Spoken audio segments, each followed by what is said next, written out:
¿Y si las plagas más mortales regresaran, no por azar, sino porque las permitimos? Desde finales del siglo XVIII, los humanos hemos usado vacunas para combatir enfermedades, pero hoy ese progreso se está perdiendo. Enfermedades que antes se creían cosa del pasado están empezando a regresar. Entonces, ¿cuáles de estos asesinos están listos para atacar primero? ¿Y qué tan grave podría llegar a ser? Número 8.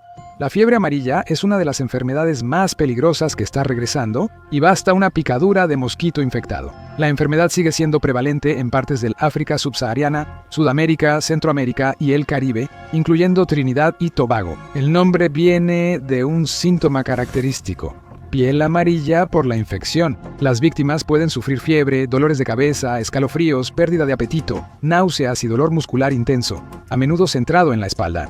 Y esto es lo que hace que la fiebre amarilla sea tan difícil de detectar en sus primeras etapas, especialmente sin ayuda médica. Además de eso, los síntomas suelen ser de corta duración y duran alrededor de 5 días. Que desaparezcan no implica que el peligro termine, pues es cuando la fiebre amarilla está lista para atacar. En el 15% de los casos, la fiebre amarilla reaparece con más intensidad, acompañada de fiebre, dolor abdominal severo y posible daño hepático. Eso hace que la piel se ponga amarilla rápido, señal de que la situación empeora. Aquí el riesgo de hemorragias internas y complicaciones renales graves aumenta. Afortunadamente, existe una vacuna segura y eficaz contra la fiebre amarilla, y muchos países suelen exigir que los viajeros internacionales estén vacunados antes de visitarlos. Una dosis basta para proteger de por vida. Sin la vacuna, prevenir brotes de fiebre amarilla es más difícil. En 2024, en las zonas más afectadas de África, se registraron 124 casos de fiebre amarilla en 12 países. Aunque la enfermedad ha bajado mucho en la última década por las campañas de vacunación masiva, sigue presente. A inicios de este año, la situación volvió a cambiar. La Organización Mundial de la Salud ya está rastreando 131 casos en 4 países de América. Se trabaja para reducir la población de Aedes aegypti, el mosquito que propaga la enfermedad, pero esto por sí solo no detendrá la aparición de casos. Si las infecciones no se detectan rápidamente, la inmunización a gran escala es la única manera de prevenir posibles brotes. Lo peor es que la fiebre amarilla no puede tratarse con medidas específicas. Una vez que la tienes, lo único que puedes hacer es controlar los síntomas. De quienes desarrollan la forma grave, cerca de la mitad fallecerá. Es posible controlar los síntomas de la fiebre amarilla, aunque no tiene cura. Esta peligrosa enfermedad puede tener síntomas peores y es casi igual de mortal. Número 7. Pocas enfermedades atacan tan rápido como la meningitis. Ataca las membranas que protegen el cerebro y la médula espinal, llamadas meninges. Cuando estas membranas se inflaman, presionan órganos vitales y esa presión puede ser mortal. Existe una meningitis viral, pero la bacteriana es mucho más grave. Puede causar daño cerebral, convulsiones, parálisis, derrames cerebrales y en casos graves, muerte en horas. Además, los expertos a veces no pueden explicar la causa de la meningitis. A veces los pacientes la contraen por un sistema inmunológico débil o por una lesión en la cabeza que causa infección. Aunque la meningitis es más común en bebés menores de 1 año, también puede afectar a estudiantes universitarios que viven en dormitorios u otros lugares concurridos. Adultos con condiciones de salud preexistentes o inmunidad débil también corren riesgo de meningitis bacteriana. En 2024, los casos de meningitis aumentaron notablemente en África, y esto continuó en 2025. Durante los primeros 3 meses del año, se han reportado más de 5,000 casos en alrededor de 22 países diferentes, con casi 300 muertes como resultado de la infección. Eso equivale a casi una quinta parte de los 26,000 casos reportados en 2024 año, con cerca de 1,400 muertes en 24 países. La meningitis más virulenta es causada por Haemophilus influenzae tipo B o Haemophilus influenzae tipo B. Provoca meningitis en el 50-60% de los casos. En Estados Unidos, Haemophilus influenzae tipo B solía ser la principal causa de meningitis en bebés y niños. Con unos 20,000 casos invasivos anuales, aproximadamente 2/3 de esos casos se convirtieron en meningitis, mientras que el resto derivó en otras enfermedades potencialmente mortales como neumonía, infecciones en el torrente sanguíneo e incluso inflamación de la epiglotis, el cartílago que protege la laringe y la garganta. Antes de la vacuna contra el Haemophilus influenzae tipo B, en diciembre de 1987, 1 de cada 200 niños menores de 5 años tenía alguna enfermedad invasiva por Haemophilus influenzae tipo B. Con la vacuna conjugada contra el Haemophilus influenzae tipo B, estos incidentes han bajado cerca del 98%. De hecho, entre 1994 y 1998, se reportaron menos de 10 casos fatales de enfermedad invasiva por Haemophilus influenzae tipo B cada año. Aunque antes era común y peligrosa, la mayoría de los pediatras hoy nunca han visto un caso de enfermedad relacionada con el Haemophilus influenzae tipo B. Aunque la meningitis sigue ocurriendo, suspender la vacuna contra una de sus principales causas bacterianas aumentaría significativamente los casos y muertes por enfermedad invasiva por Haemophilus influenzae tipo B. Y la meningitis no es la única bacteria dañina que existe. Número 6. Ahora, esta sí que es desagradable. La difteria es causada por una bacteria, Corynebacterium diphtheriae, que produce toxinas venenosas que pueden causar graves problemas cardíacos y nerviosos. La mortalidad de la difteria es menor que la de otras enfermedades de esta lista. Suele estar entre el 5 y 10%. Sin embargo, puede llegar hasta el 20% entre los jóvenes o los ancianos si se exponen a la bacteria. En la mayoría de los casos, los síntomas de la difteria suelen comenzar solo como dolor de garganta y fiebre, nada demasiado grave. Las infecciones graves pueden causar parches grises o blancos en la garganta. Estos parches pueden llegar a ser lo suficientemente grandes como para bloquear las vías respiratorias de una persona, causando tos áspera y ronca. Los ganglios linfáticos faciales se agrandan y causan hinchazón en el cuello. La difteria puede causar complicaciones como miocarditis, inflamación de nervios, problemas renales y hemorragias por plaquetas bajas. En los años 20, la difteria era una causa principal de enfermedad y muerte infantil en Estados Unidos. En 1921, hubo más de 206,000 casos y 15,000 muertes. Afortunadamente, después de que se desarrolló una vacuna en 1923, los casos comenzaron a disminuir rápidamente, bajando tanto que para el año 2001 solo se reportaron 2 casos en todo el país. Aunque la difteria es rara en Estados Unidos, aún representa una amenaza o amenaza. La bacteria sigue circulando y transmitiéndose entre personas. En 2003, un hombre de 63 años, sin vacunar que viajó a Haití, murió de difteria clínica, recordando que muchos adultos en Estados Unidos siguen vulnerables. Desde 1977 se realiza tamizaje para difteria y casi 30% de adultos de 60 a 69 años no tienen protección. Sus cuerpos carecen de antitoxina suficiente para combatir la enfermedad. Los viajes internacionales han hecho que los casos de difteria aumenten en varias partes del mundo.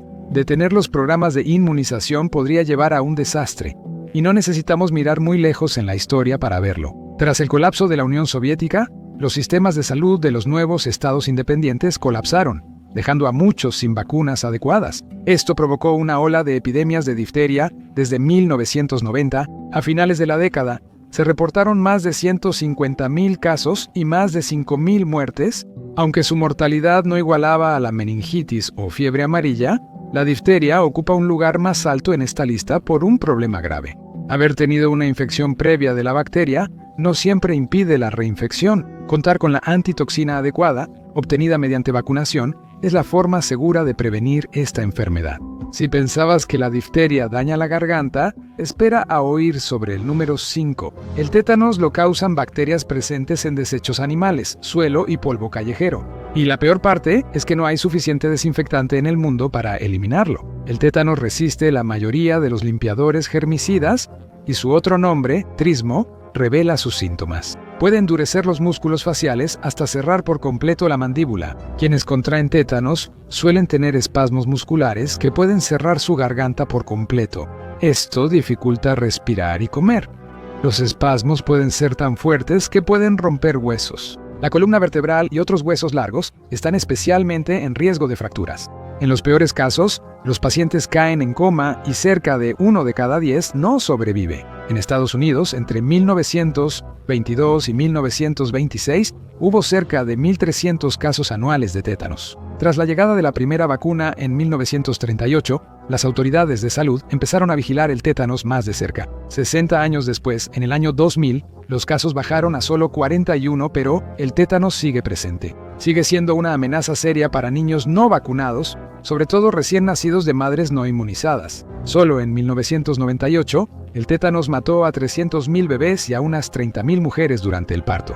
En años recientes, el tétanos ha resurgido en Estados Unidos, especialmente entre usuarios de drogas intravenosas como la heroína. Aunque las bacterias del tétanos son comunes, hay una infección aún más frecuente que debe preocuparnos: La número 4.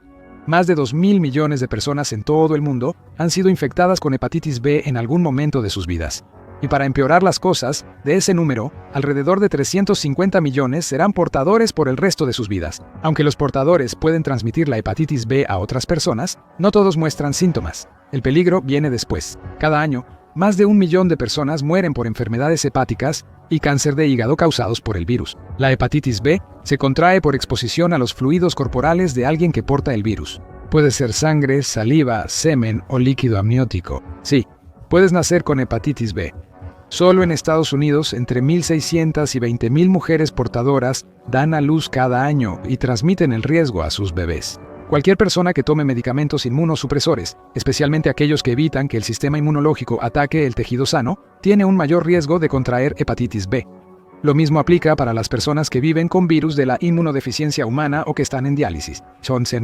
En Estados Unidos, 1.25 millones tienen 20% la contrajo en la infancia. Se espera que alrededor del 25% de los niños que se infectan de por vida con hepatitis B mueran a causa de una enfermedad hepática cuando sean adultos. Nuestra siguiente entrada trata las enfermedades infantiles más conocidas. Número 3. Sarampión, paperas y rubéola son grandes amenazas para niños pequeños. Antes de que digas que es trampa incluir 3 enfermedades en una entrada, hay una buena razón.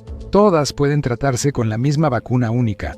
Empezando con la primera de las 3, el sarampión, probablemente hayas escuchado que se describe como una enfermedad común de la infancia. En Estados Unidos eso es parcialmente cierto. Antes de la inmunización, casi todos los niños tenían sarampión. Al principio parece solo un sarpullido. Manchas rojas que inician en la cara y luego se extienden al cuerpo. Que casi todos tuvieran sarampión no significa que todos sobrevivieran. De 1953 a 1964 hubo unas 450 muertes anuales por sarampión. Hoy en día, hasta el 20% de los casos requieren hospitalización y cerca del 17% causan complicaciones como infecciones de oído, diarrea o neumonía. Naturalmente, en esos casos el sarampión puede poner en peligro la vida, siendo la neumonía la causa de la mayoría de las muertes relacionadas con el sarampión. También puede desencadenar encefalitis, una inflamación en el revestimiento del cerebro que puede causar daño cerebral permanente. Eso pasa en casos raros. En Estados Unidos, la vacuna contra el sarampión ha reducido las infecciones en más del 99%, pero tristemente, el sarampión no es una enfermedad del pasado. Ocurrió uno de los brotes más grandes en la historia reciente. En 2019, casi 1.300 personas contrajeron la enfermedad. Las personas no vacunadas tenían mayor riesgo de sarampión. Cualquier población que no esté inmunizada contra el sarampión puede propagar la enfermedad rápidamente. Si se suspenden las vacunas, podrían haber más de 2.5 millones de muertes prevenibles por sarampión cada año. Ahora hablemos de las paperas. Esta es otra enfermedad contra la que, a pesar de que la mayoría de las personas están vacunadas, todavía puede haber brotes. Al igual que varias otras en esta lista, los brotes de paperas suelen surgir cuando grandes grupos de personas empiezan a vivir juntos en espacios reducidos, como en los dormitorios universitarios. Y eso fue exactamente lo que ocurrió en 2006, cuando un brote se propagó por los campus universitarios e infectó a 5.800 estudiantes en 15 estados. Aunque los síntomas pueden incluir dolor de cabeza, cansancio y fiebre, el principal es un dolor intenso e hinchazón en las mandíbulas y las mejillas. Las paperas pueden causar hinchazón dolorosa en los testículos al nacer con ellas. Aunque normalmente es una enfermedad viral más leve, existen condiciones más raras y mucho más graves que pueden ocurrir a causa de una infección por paperas. Antes de la vacunación, las paperas eran la principal causa de sordera infantil, pero la pérdida de audición no era el único peligro. Las complicaciones graves eran inflamación cerebral, de nervios y médula espinal, pudiendo causar parálisis, convulsiones o acumulación de líquido en el cerebro. Estos efectos secundarios graves son más comunes en adultos que en niños. Si una mujer contrae paperas durante el primer trimestre del embarazo, puede provocar un aborto espontáneo, lo que nos lleva a la tercera enfermedad del trío. Completando la trifecta está la rubéola, que a veces también se llama sarampión alemán. Como las paperas, la rubéola puede causar graves consecuencias si una persona embarazada se contagia. Los bebés que adquieren rubéola de sus padres desarrollan el síndrome de rubéola congénita, que puede causar defectos cardíacos, cataratas y sordera. Antes de la inmunización rutinaria, una epidemia de rubéola arrasó con Estados Unidos entre 1964 y 1965. Provocó 20.000 bebés con síndrome de rubéola congénita, más de 11.000 abortos espontáneos y 2.100 muertes neonatales. Más de 3.500 bebés quedaron ciegos y unos 1.800 con discapacidades intelectuales, pero gracias a la vacunación generalizada, la historia es muy diferente hoy en día. Desde 1999, solo unas 40 embarazadas en Estados Unidos han contraído rubéola. En la mayoría de los países, la vacuna triple viral, sarampión, rubéola y parotiditis, se aplica en 2 dosis en la infancia para que los niños desarrollen inmunidad. Sin ella, la rubéola volvería y amenazaría más embarazos. Las paperas se propagarían más por su alta transmisibilidad y los casos de sarampión aumentarían. Excepto que ya lo han hecho. Mitos, desinformación y programas de inmunización interrumpidos han bajado las tasas de vacunación contra el sarampión en Estados Unidos, sobre todo en niños en edad escolar. Hasta agosto de 2025 se han confirmado casi 1.400 casos de sarampión en 41 estados. Es la cifra más alta de casos desde 2000. En una escuela de Texas, un brote de sarampión hospitalizó a 99 personas y causó la muerte de 2 niños no vacunados. El sarampión es una enfermedad altamente prevenible. Si el 95% de la comunidad está vacunada, todos, incluso el 5% no vacunado, están protegidos. Y no es la única enfermedad potencialmente mortal que podría estar regresando de manera preocupante. Número 2. La polio y la viruela fueron grandes amenazas para la salud pública mundial. Aunque suelen relacionarse, solo una permanece. La viruela es una de las pocas enfermedades que han sido completamente erradicadas gracias a campañas de vacunación globales. Sin embargo, la polio sigue propagándose de forma endémica en países como Pakistán y Afganistán. El virus de la polio provoca parálisis aguda y en el pasado dejó a miles de niños discapacitados, algunos usando aparatos ortopédicos o muletas y muchos sin poder caminar. Sobrevivir a la polio con discapacidad permanente se consideraba una suerte. Algunos no pudieron respirar sin pulmones de acero y muchos otros no sobrevivieron. Antes de la vacuna contra la polio, en Estados Unidos había entre 13.000 y 20.000 casos de polio paralítica anuales. En abril de 1988, la Asamblea Mundial de la Salud inició la misión de erradicar la polio mundialmente. Gracias a la vacunación, el virus fue eliminado del hemisferio occidental, Europa y el Pacífico occidental. Pero el trabajo no está totalmente terminado. En 1988 hubo cerca de 350.000 casos de polio en 125 países. Para 2006 solo había 2.000 casos en 17 países y solo Afganistán, India, Nigeria y Pakistán siguen siendo endémicos. Detener la vacunación antes de erradicarla garantizaría un resurgimiento y dejaría a millones vulnerables al virus paralítico. Y de alguna manera, la polio quizá ni siquiera sea la enfermedad más extrema que intenta regresar. Ese primer lugar se lo lleva la número 1. Aunque es rara, la peste o la muerte negra no ha desaparecido. La peste se presenta en 3 formas distintas. Cada una afecta una parte diferente del cuerpo y tiene sus propios síntomas. La peste neumónica daña los pulmones y suele causar dificultad para respirar, tos y dolor de pecho. La peste septicémica infecta la sangre, causando que los tejidos del cuerpo sufran necrosis, una forma de lesión celular que hace que las células literalmente mueran. En tercer lugar, la peste bubónica afecta los ganglios linfáticos y provoca hinchazón. Va acompañada de síntomas similares a los de la gripe, incluyendo dolor de cabeza, fiebre y vómitos. Esto puede causar necrosis, donde la piel alrededor del sitio de entrada de Yersinia pestis se oscurece y muere. A veces, los ganglios linfáticos en la peste bubónica se inflaman tanto que forman bubones que pueden abrirse dolorosamente. Como sabes, hubo una gran pandemia de peste bubónica en Europa entre 1346 y 1353. Siglos después, la muerte negra sigue siendo una de las pandemias más mortales registradas. Mató entre 25 y 50 millones de personas, cerca de la mitad de la población europea entonces. La peste neumónica se transmite por el aire en gotas, mientras que la bubónica y la septicémica suelen pasar por picaduras de pulgas o al manipular animales con pulgas infectadas o la peste. Por eso probablemente hayas escuchado que la peste negra se propagó por ratas infectadas cuyas pulgas llegaron a Europa en barcos mercantes. No solo las ratas eran responsables. Las ardillas, ratones y otros roedores también portan pulgas con peste y son igual de peligrosos. La peste bubónica es la forma más común, con unos 600 casos anuales reportados. En 2017, los países con más casos fueron República Democrática del Congo, Madagascar y Perú. Sin embargo, aún aparecen casos ocasionales en otras zonas. En Estados Unidos, la peste sigue surgiendo en áreas rurales. Se cree que la enfermedad circula entre roedores, especialmente en estados del oeste. Aunque los antibióticos modernos tratan la peste, sigue siendo mortal si no se detecta y atiende a tiempo. El riesgo de muerte sin tratamiento es de hasta 90%. Con antibióticos o preventivos, solo es 10%. La vacunación contra la peste solo se recomienda para personas con mayor riesgo, pero pronto esto podría aplicarse a más personas. En agosto de 2025, Nuevo México reportó su primer caso humano de peste bubónica cuando un hombre de 43 años fue hospitalizado. Se cree que estuvo expuesto a pulgas portadoras de la bacteria mientras acampaba en una zona donde la peste circula en la vida silvestre. Y ese no fue el único incidente en el que una persona contrajo la peste en 2025.